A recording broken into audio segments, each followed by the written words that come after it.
So I feel like we've kind of touched on this next question about expectations that you have of mentees coming into your lab, but I wanted us to talk in a little further detail about what you would recommend to your mentees or what you do recommend to your mentees in terms of their expectations of you or of the investigator in the lab. Um, like what sort of standards should they expect, that kind of thing. I think an important thing that we like to emphasize is that our research, and I think a lot of research in other labs, is not particularly glamorous.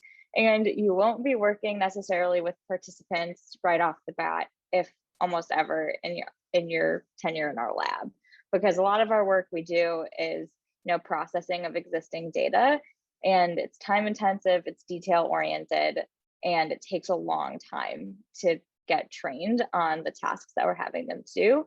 So we are telling them that we're expecting like a decent time commitment. We have a 3/4 minimum commitment in our lab, and that the work is hard and it might sometimes be a little tedious and boring, but that is okay.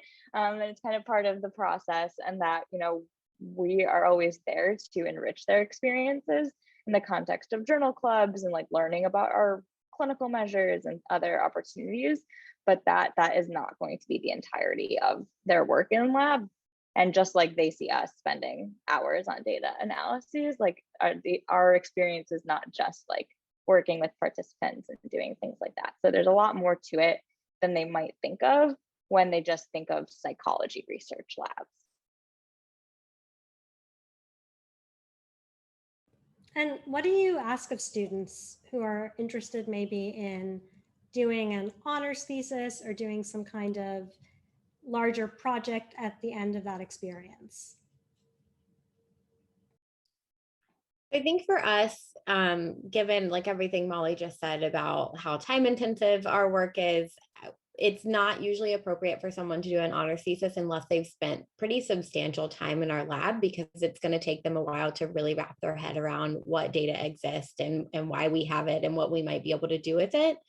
And so I think if that's something that you're interested in, it's always good to say that up front, because that might alter the trajectory of your training. If we have someone who comes in who right away says like, my long-term goal is to do an independent project with this work, like we might adjust what we train you on or how we train you or what kind of opportunities we bring to the table for you if we know that that's something that's a goal. So first and foremost, I would say starting early of setting that path for yourself. And second, I would say keep an open mind about what other types of opportunities might better serve you. So as an alternative for us, for people that are interested in independent project, sometimes that means that instead of doing an independent project, maybe they actually get to work on somebody's master's thesis or dissertation, and maybe even end up being an author on that, which arguably might be better than doing an independent honors thesis. I think it just depends on the person and their personal goals, and what the opportunities are in the lab. We also get a lot of students that are interested in like med school and speech language pathology, again, where an honors thesis would be great, but not necessarily necessary. It might be more helpful for them to have experience shadowing us on our studies, like when we actually work with participants, getting exposure to autism diagnostic tools. So really making sure that like an honors thesis or an independent study is what they want out of their research experience. Yeah, I think that's really important framing and a very important consideration. We're talking about making the most of your experience. And part of that is being able to say upfront what your expectations are, but also being able to revise those expectations or revise that plan based off of what people farther along are telling you is the best match for your personal goals. Because I do think a lot of this information, at least my understanding or my memory of it as an undergrad, was hearing, oh, so-and-so's in a research lab. Oh, that must be something I should be doing too, rather than maybe thinking, is this research that I'm interested in long-term? Am I learning a skill that I need for future work? And it's good to be open to different opportunities. But one thing I've always encouraged my mentees to do is to think about their resume and think about what things they need on their resume for whatever job they're applying to. And if that's grad school, what experiences do you need to be able to put in the experience section? So I really like that you guys work with and tailor the program based off of the undergrad's needs. I think that's super important.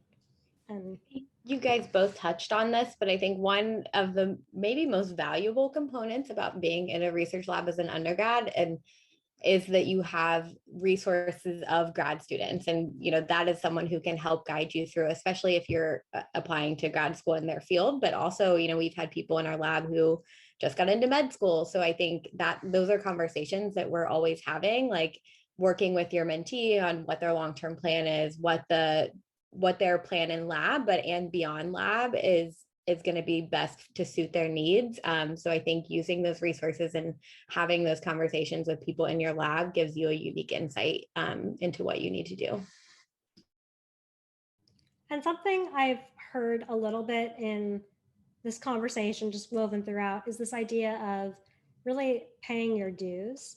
I'm sure I've seen this in other conversations we've had about research being this stepwise process where you do have to do a lot of data processing and really get to know the measures that you're working with before you can start doing analyses or understanding the research questions that are posed. And I think that's an important consideration too in selecting a lab, like taking this back a step further. Is this lab big on mentorship? Is this lab open to me doing a project, or like you're both saying, potentially authorship on someone's master's thesis, which is a big deal when you're submitting that for publication. So it's both thinking about what the day-to-day is going to be like and if that meets your goals, and also thinking big picture, is this the opportunity I'm looking for? And what are my expectations of research? And to piggyback on what Amanda just said, and maybe the two of you can speak to this a little bit, is sometimes it's just not a good fit. And a student will be in a lab and they have expectations of what it's going to be. And I think that the graduate students and the PI have expectations, and it's just not gelling. What would you recommend that the student do? So if it's a summer program, would you recommend they finish out the summer and then look for another lab experience? Or what are some of those suggestions you might have? I think definitely finishing out the summer is important because it shows commitment as a student. And I think that is really valued by grad students and mentors in terms of writing a letter.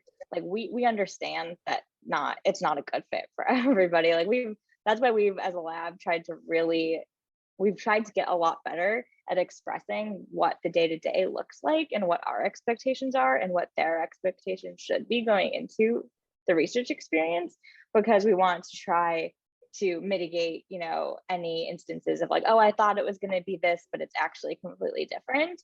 That being said, it still happens. And if we have a student who expresses to us that it's just not working for whatever reason, we'll try to work with them within the constraints of what our undergrad responsibilities typically are. Like we won't make a whole new program necessarily for somebody, but we would want them to at least finish out the quarter and show commitment to what they had promised to us. So, but we understand it's not a great fit. And we also have like helped undergrads like find a better fit. Like, oh, you like research, but you don't like our lab? That's okay. Like there's still other places to do research that would be valuable for them. Especially if you finish out the quarter and made a good impression, like you gave it a good college try, and then you go to the PI and say, I'm just not that interested. And I think Molly, we've done that directly in the past, have connected people with other PIs at Northwestern. And that speaks to the point of being honest, as we had said before, just coming clean with either I made a mistake or this isn't working out or whatever the case may be.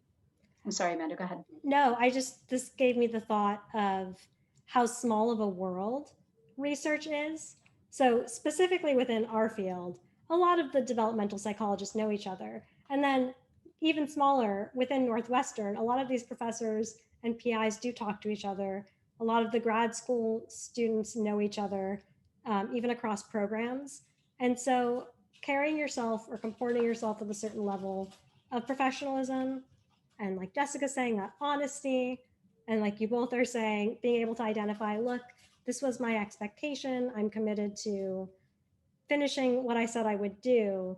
And can you help me find something that's a better fit for my goals or my needs? I think that's really important because not every student is able to sort of split the difference in terms of their time by doing multiple projects at once or being in multiple labs. And that's not always a reasonable thing.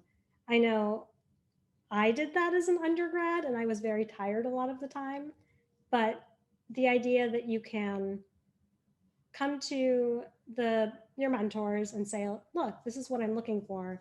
Can you help me find that fit? Feels like a better approach to making sure that you find a good research home. Yeah, and I would also say this is a little bit tangential to what we've been talking about, but if you're an undergrad in the lab that's struggling with the research for an unrelated reason, so like you do like the research, but you're having just a hard time with it for extenuating circumstances or whatever the situation may be, that like we as graduate student mentors are always willing to have that conversation too, because we want the research to be a positive experience and are happy to provide resources or connect undergrads with other people who might be able to help them with those other difficulties. Yeah, I think that's a super important point. I know that I've had students in the past who have come to me and said, look, I'm having this thing in my personal life that's affecting my ability to either make this meeting at 8 a.m. or do this activity for 10 hours a week. And I like to think that I was understanding and working with them because we understand that you're human. I know that everyone on this call comes from a really heavy mentorship or even like clinical psych and therapy background.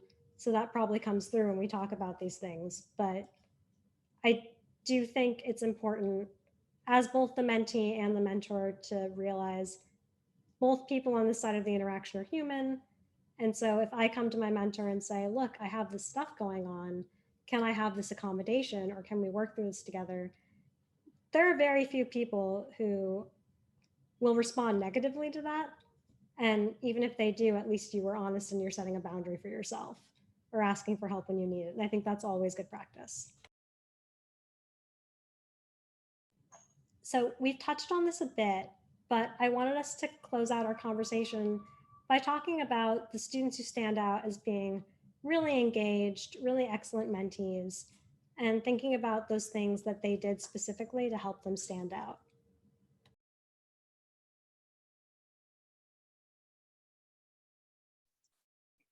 I think aside from the initiative piece that we had talked about earlier, which always sets our undergrads apart, is their willingness to kind of go above and beyond the commitments and projects that we set out for them. So of course, that isn't an expectation, like we have a very specific hour requirement, task requirement, that type of thing. But we've had undergrads who are, really passionate about a project and have come in on weekends to help grad students collect data, which is above and beyond, or, sit down with a grad student and learn about analyses and help them make a table or learn a citation manager and help input citations. Things that are truly above and beyond our expectations have really stood out to us. And then those who are also seeking out conversations to engage in our research at a higher level. And I think, Janna, we've all talked about this a little bit before, but just having those conversations and really getting into the weeds with our research and learning about the methods and also the bigger picture implications stands out to us as having a better grasp of our research, which definitely stands out to us when undergrads do that. I do think that a lot of it does come back to taking initiative. It's just in different domains, right? Like taking initiative in the day-to-day of the work that we do and taking initiative in your depth of understanding. And a lot of that, when it's genuine, comes from a place of being really excited about your research and as a mentee, your involvement in someone else's research and taking ownership of that piece, but also feeling like it's serving your needs and your goals. Like I know that if I'm giving an extra 5 to 10 hours a week of my time to something, it's because I really care about it. So I think that's a hard thing to fake. And I don't want that to be a takeaway for anyone watching or listening to this that, just say yes to everything and drag yourself to those Saturday meetings it's not really about that so much, I think, as finding a team or a project that you feel that level of excitement for. On the flip side of that, I would say something that's been kind of frustrating for me as a mentor is, as we discussed earlier, our students are doing a lot of like really time intensive, monotonous work. And so we try really hard to enrich in their experience by having, several large group journal clubs, but also smaller group journal clubs. And those are flexible. So, we start off the quarter saying, what is it that you guys want to learn about? It may not necessarily fall under the exact umbrella of the work that we do in the lab, but if it's related, like, we'll put together presentations, we'll do all this kind of stuff. And those are really, really great when students are engaged, when they're like, these are the things we want to learn more about. I have questions, I did the readings. And when they are not engaged, when you say, what do you guys want to learn about? And nobody speaks up, I think that's really frustrating, because we are, like you said, taking an extra several hours out of our very busy weeks because we want to make sure that undergrads are having a truly beneficial and enriching experience. And so, taking advantage of those opportunities and doing the extra work on your end to say, like, these are things I want to hear more about, or just show that you're really engaged and invested, I think makes a big impact for us. I'll also say that question asking, both in the context of the journal clubs, but also knowing when to ask questions and how to ask questions and what questions to ask is something that makes undergrads stand out a lot. Like, I can, in my head, when I think of some of our best undergrads, I think of the ones that are like, they know exactly when to ask their questions. Like, they don't ask questions if they don't need to. Like, don't ask questions just to ask questions. Like Janna had said, that we're really busy, and like, if you can get engaged in other way besides like asking questions that you don't have. Yeah, that insincerity, right? Feeling like you're asking a question because you have to. I think that's a really important nuanced point. And thinking about, being genuinely excited and engaged in the research, that's not really something you can fake. And you shouldn't try to. I did have another point, but it's completely escaped me. So hopefully it'll come back.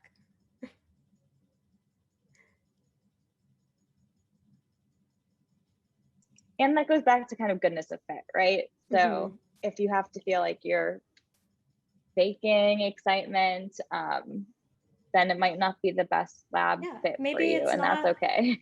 Maybe it's not research you care the most about. My first undergraduate research experience was completely unrelated to what I do now, and it wasn't something I was very interested in. But I spoke with my mentor the way that you both have recommended and said, hey, I'm actually really interested in working with children and working in development and learning disabilities. And because he had been impressed by my ability to communicate that and also my ability to write coherent email, he then connected me with someone who does exactly that. And she wrote one of the letters of rec that got me into my program at Northwestern. So I feel like it's very easy to make sense of those trajectories looking back. And it's very hard when you're at that point to say, oh, how will this completely unrelated research project help me get to my end goal? And sometimes it's just about professionalism and engagement and being really honest with the people you work with.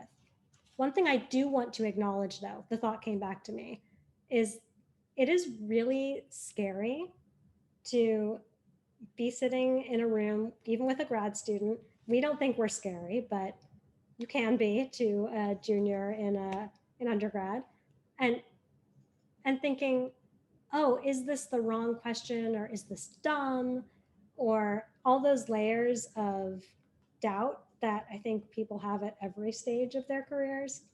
So I just want to acknowledge that as much as we're saying, really think about the questions you ask, demonstrate help-seeking behavior, problem solve on your own a little bit, right? A lot of labs have manuals. As much as we're saying, hey, you don't want to annoy people and you do want to demonstrate certain skills, I also want to acknowledge that it's scary. All of this can feel really scary. That's a word I keep inserting into this conversation because I recognize that there's a lot of fear and insecurity around sending an email to someone you've never met, asking a question of a grad student when maybe you didn't understand something in the journal article you read for journal club, And no one wants to admit that they didn't understand something. But I also think that's really good experience, doing the hard or the scary thing. Because now that I am in one of the last years of my graduate program, nothing scares me anymore, right? I'm used to asking questions that might be dumb, and people will let me know, and then I can apologize. And it takes a lot of the fear out of the experience just by doing it over and over again. Chances are, if you have that question, others also have that question. So you may think it's dumb, but honestly, so many others are thinking the same thing, and you're showing bravery in asking, and that's a good thing too. Exactly. Bravery is doing things that are scary, Yep. right? It's not an absence of fear. This conversation reminds me a bit of that tweet that was like, I grew a lot in grad school when I started to realize that if I was having trouble understanding a journal article, it didn't necessarily mean I was dumb. It could mean that the article is poorly written. And like, that is so true, because when you're younger, you just think like, oh, if I don't get it, it's because I don't know about this topic. But sometimes like nobody gets it because they didn't do a good job explaining it. And like, you should ask. Yeah. Exactly right. Good writing, good communication is something that's easily understood by others. And that is not a thing I feel they teach you in high school or in undergrad as much. So then it becomes a lesson we learn with a lot of experience.